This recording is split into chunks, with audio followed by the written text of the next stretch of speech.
Good morning, dear children. Today we are going to learn the science unit 2. Okay, shall we go to the lesson? What do we need for the following? Taking bath, washing cloth, to cook, to clean the vessels. So this activity, what we need for this? Water. Okay, very good. Yes, my dear students, today we are going to learn about water. Do you know water? Yes, wherever we look during the rainy season, we see water. Without water, we cannot live. Not only we, but also the creatures and plants. For each and every activity that we carry out, water. So we need to store enough available water, plays an important role in it. So Tirukkural says, நீரின்றி அமையாது உலகு யார் யாருக்கும் வானின்றி அமையாது ஒழுக்கு. That means நீர் இல்லாவிட்டால் உலக வாழ்க்கை இல்லை. ஆகவே மழை பொழியாவிட்டால் உலகில் ஒழுக்கமும் கெட்டுப்போகும். எனவே நாம் மழையை மதிப்போம். So like that the water would not be available without rain. In this lesson we learn about water resources, how to manage water, how water is polluted, and how polluted water causes diseases.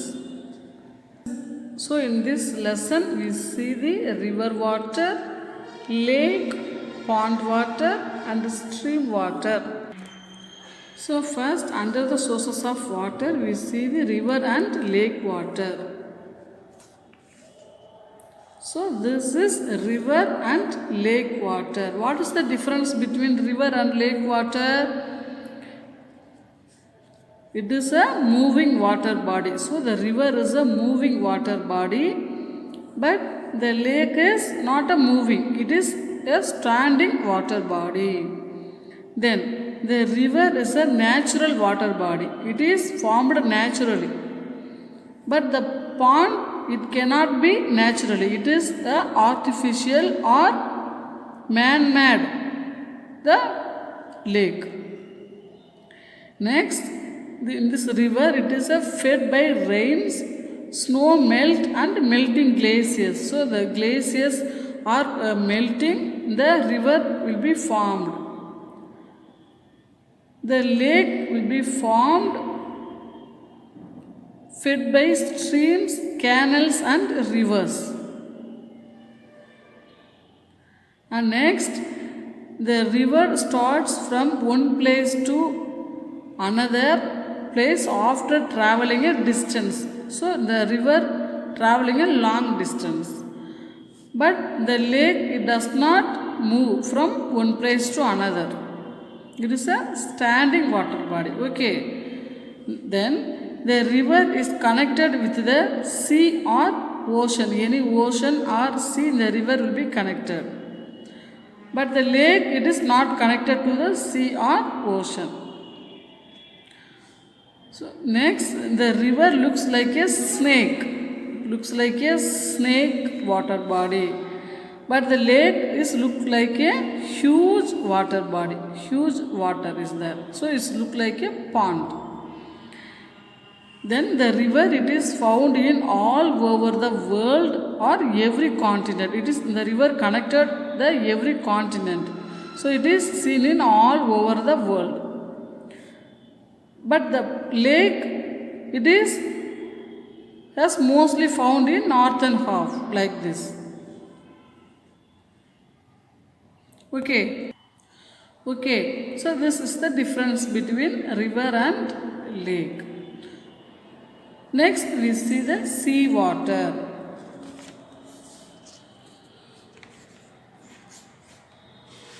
The sea water has saltness. So most of us saltness. You know sea water, it is very saltness. This means that every 1000 ml of sea water hold or contains 35 gram of salt.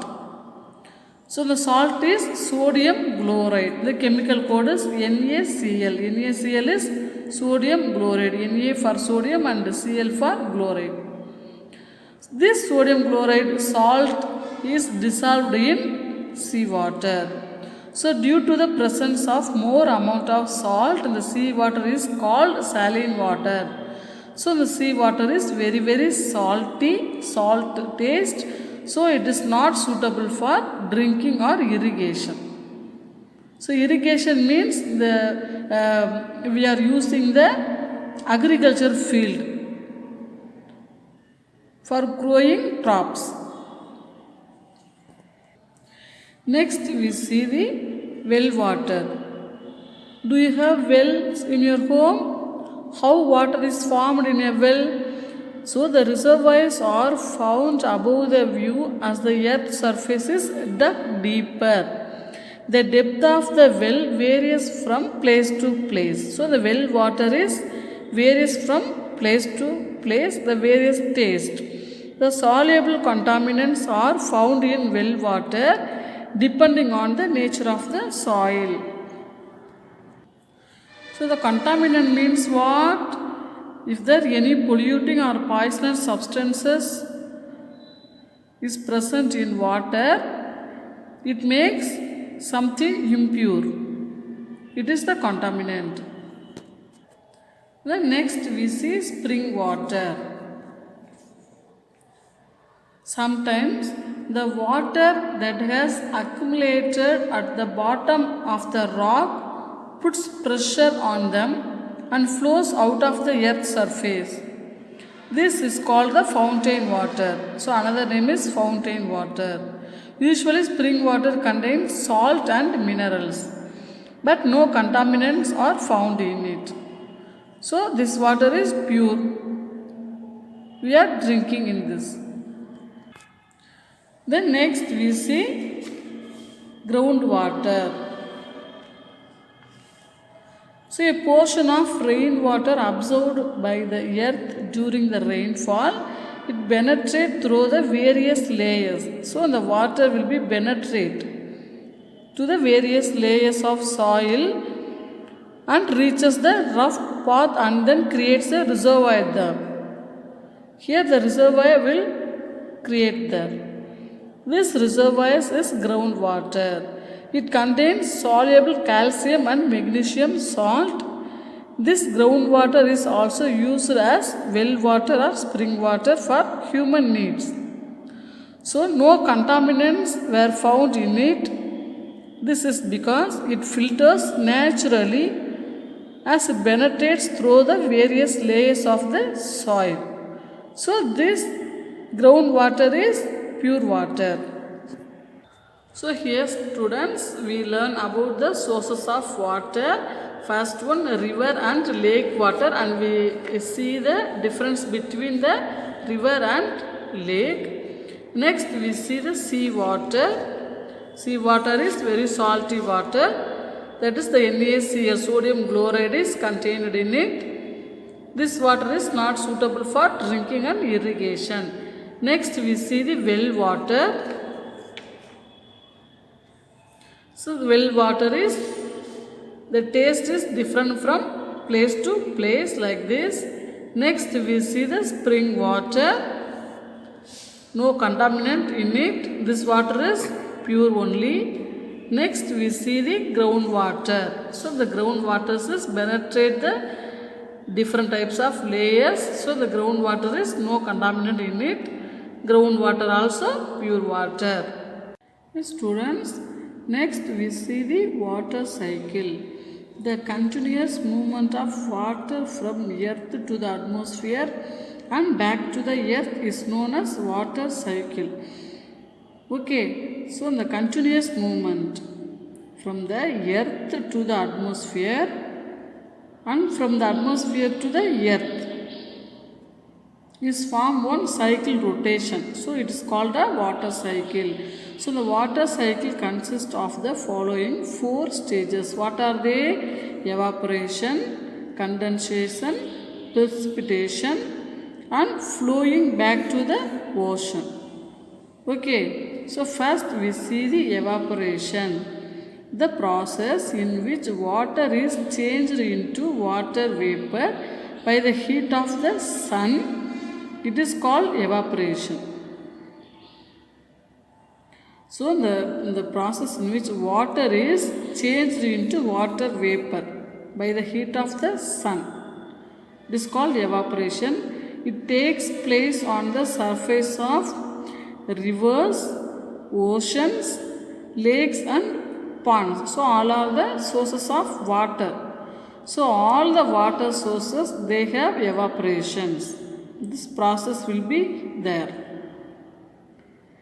Next we see the condensation, the process in which the water vapor is converted into water on cooling is called condensation. The water vapor in the atmosphere being lighter rises up and cools down. It further condenses to form tiny water droplets or saving these clouds. So after the evaporation, the condensation will be there in clouds. Next we have the precipitation. The water droplets are joined together to form a clouds. As they get cooler, when the clouds get cooler, the droplets become bigger and heavier and fall as rain. If the air is very cool, they freeze to fall as hail or stone here. So this is precipitation. Next we see the flowing back to oceans. So the rainwater forms streams and brings the springs which join together to form rivers. So the rivers flow finally into the sea and oceans, thereby completing the water cycle. Then the ocean river beginning to start evaporation. Then the evaporation water droplets are from the condensation, then precipitation. Again it fall on the rain and it flowing back to the ocean. Again the ocean, lake, river waters are start to evaporation. So this is continuously taking. So this is called the water cycle. These are the continuous movement. Okay. Students, next class we will see the water management on online class. Thank you, students.